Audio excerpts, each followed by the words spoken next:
राधे दोस्तों, मेरे YouTube channel धार्मिक कथा शौके में आपका हार्दिक स्वागत है। जो भाई बहन मेरे चैनल पर पहली बार हैं तो प्लीज़ चैनल को सब्सक्राइब करें और वीडियो को लाइक जरूर किया करें।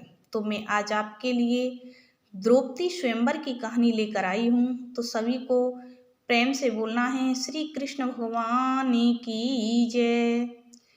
एक बार स्वयंवर सभा में अनेक देशों के राजा महाराजा एवं राजकुमार पधारे हुए थे।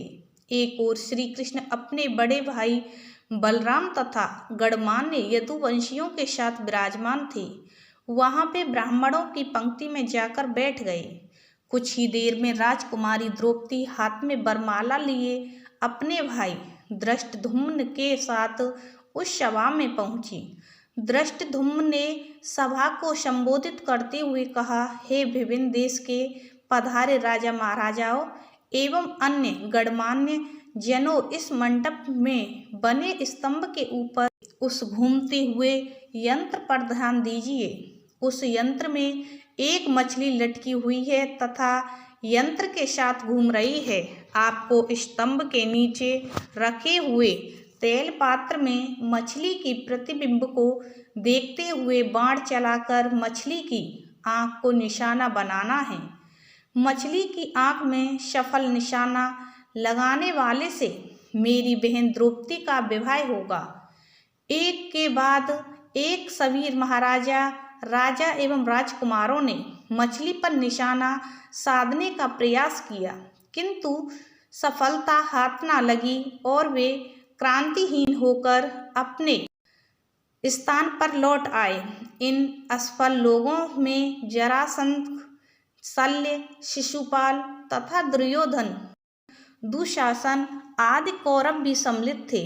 कौरवों के असफल होने पर दुर्योधन के परम मित्र कर्ण ने मछली को निशाना बनाने के लिए धनुष उठाया, किंतु उन्हें देखकर द्रौपदी बोल उठी, यह सूत पुत्र है, इसलिए मैं इसका वरण नहीं कर सकती। द्रौपदी के वचनों को सुनकर कर्ण ने लज्जित होकर धनुष बाण रख दिया।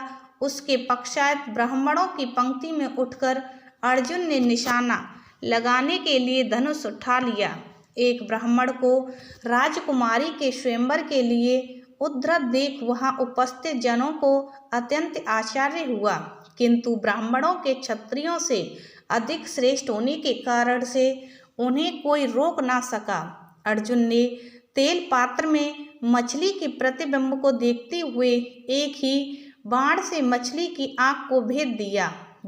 द्रौपदी ने आगे बढ़कर अर्जुन के गले में वरमाला डाल दिया। एक ब्राह्मण के गले में द्रौपदी को वरमाला डालते देख समस्त क्षत्रिय राजा महाराजा एवं राजकुमारों ने क्रोधित होकर अर्जुन पर आक्रमण कर दिया। अर्जुन की सहायता के लिए शेष पांडव भी आ गए और पांडवों तथा क्षत्रिय राजाओं में घमासान युद्ध होने लगा। श्री कृष्ण ने अर्जुन को पहले ही पहचान लिया था, इसलिए उन्होंने बीच बचाव करके युद्ध को शांत करा दिया। दुर्योधन ने भी अनुमान लगा लिया कि निशाना लगाने वाला अर्जुन ही रहा होगा और उसका साथ देने वाले शेष पांडव रहे होंगे। बारणावत के लक्षागृह से पांडवों के वश निकलने पर उसे अत्यंत आश्चर्य होने लगा। पांडव द्रौपदी को साथ लेकर वहां पहुंचे जहां वे अपनी माता कुंती के साथ निवास कर रहे थे। द्वार से ही अर्जुन ने पुकार कर अपनी माता से कहा, माते, आज हम लोग आपके लिए एक अद्भुत भिक्षा लेकर आए हैं। उस पर कुंती ने भीतर से ही कहा, पुत्रों, तुम लोग आपस में मिल बांट उसका उपभोग कर लो। बाद में यह ज्ञात होने पर कि भिक्षा वधू के रूप में है, कुंती को अत्यंत पश्चाताप हुआ, किंतु माता के वचनों को सत्य सिद्ध करने के लिए कुंती ने पांचों पांडवों को पति के रूप में स्वीकार कर ली। पांडवों के द्रौपदी को साथ लेकर अपने निवास पर पहुंचने के कुछ काल पश्चात उनके पीछे पीछे कृष्ण भी वहां आ पहुंचे।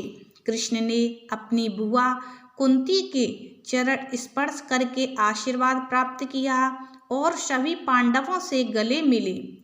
औपचारिकता पूर्ण होने के पश्चात युधिष्ठिर ने कृष्ण से पूछा, हे द्वारकाधीश, आपने हमारे इस अज्ञातवास में हमें पहचान कैसे लिया? कृष्ण ने उत्तर दिया, भीम और अर्जुन के पराक्रम को देखने के पश्चात भला मैं आप लोगों को कैसे ना पहचानता। सभी से भेंट मुलाकात करके कृष्ण भिक्षावृत्ति से भोजन सामग्री एकत्रित किया और उसे लाकर माता कुंती के सामने रख दिया। कुंती ने द्रौपदी से कहा, देवी, इस भिक्षा से पहले देवताओं के अंश निकालो, फिर ब्राह्मणों को भिक्षा दो, तत्पश्चात आश्रितों का अंश अलग करो। उसके बाद जो शेष बचे उसका आधा भाग भीम और शेष आधा भाग हम सभी को भोजन के लिए परोसो। पतिव्रता द्रौपदी ने कुंती के आदेश का पालन किया। भोजन के पश्चात कुशासन पर मृग चरम बिछाकर वे सो गए। द्रौपदी माता के पैरों की ओर सोई।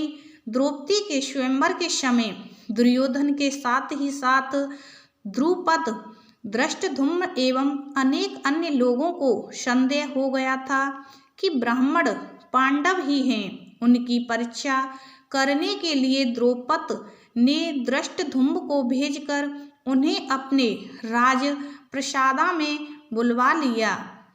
राजप्रसादा में द्रौपदी एवं धृष्टद्युम्न ने पहले राजकोष को दिखाया, किंतु पांडवों ने वहां रखे रत्न आभूषणों तथा रत्न माणिक्य आदि में किसी प्रकार की रुचि नहीं दिखाई।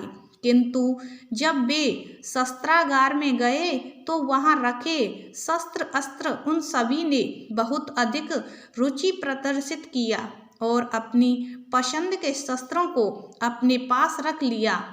उनके क्रियाकलाप से द्रौपद को विश्वास हो गया कि ये ब्राह्मण के रूप में योद्धा ही हैं। द्रौपद ने युधिष्ठिर से पूछा, हे आचार्य, आपके पराक्रम को देखकर मुझे विश्वास हो गया है कि आप लोग ब्राह्मण नहीं हैं। कृपया करके आप अपना सही परिचय दीजिए। उनके वचनों को सुनकर युधिष्ठिर ने कहा, राजन, आपका कथन अच्छा सत्य है। हम पांडु पुत्र पांडव हैं। मैं युधिष्ठिर हूँ और ये मेरे भाई भीमसेन, अर्जुन, नकुल एवं सहदेव हैं। हमारी माता कुंती आपकी पुत्री द्रौपदी के साथ आपके मेल में है। युधिष्ठिर की बात सुनकर द्रौपद अत्यंत प्रसन्न हुए और बोले, आज भगवान ने मेरी सुन ली।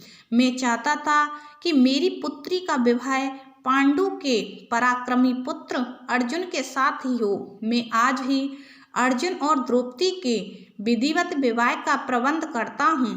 इस पर युधिष्ठिर ने कहा, राजन, द्रौपदी का विवाह तो हम पांचों भाइयों के साथ होना है।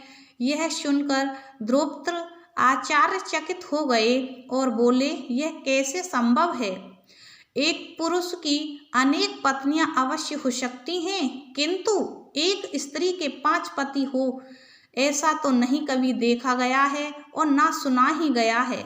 युधिष्ठिर ने कहा, राजन, ना तो मैं कभी मिथ्या भाषण करता हूँ और ना ही कोई कार्य धर्म या शास्त्र के विरुद्ध करता हूँ। हमारी माता ने हम सभी भाइयों को द्रौपदी का उपभोग करने का आदेश दिया है और मैं माता की आज्ञा की अवहेलना कदापि नहीं कर सकता।